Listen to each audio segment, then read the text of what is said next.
पक्ष सूत्र हाती घेण्याचा प्रयत्न पवार कुटुंबात सुरू झालेला. ज्यावेळी अजित पवार यांनी बंड केलं त्यावेळी ते एकटे पडलेले, ते एकटे एकीकडे आणि संपूर्ण कुटुंब दुसरीकडे अशी स्थिती निर्माण झाली होती.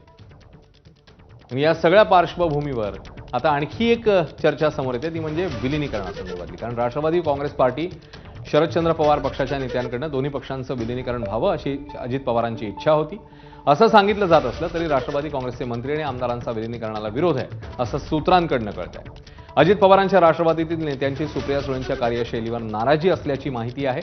एकीकडे शरद पवारांच्या पक्षाकडून विलिनीकरणासाठी जोर लावलेला असताना या चर्चांना ब्रेक लागावा अशी अजित पवारांच्या राष्ट्रवादी काँग्रेसची नेत्यांची भूमिका आहे. सुनील तटकरे, छगन भुजबळ, धनंजय मुंडे आणि प्रफुल्ल पटेलांसह अनेकांना विलिनीकरण नको आहे अशी सूत्रांची माहिती आहे.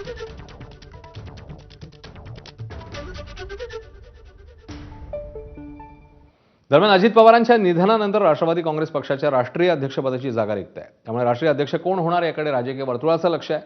यावर मनसे अध्यक्ष राज ठाकरेंनी एक महत्त्वाची पोस्ट केली आहे. राज्याच्या सध्याच्या राजकारणावर भाष्य करत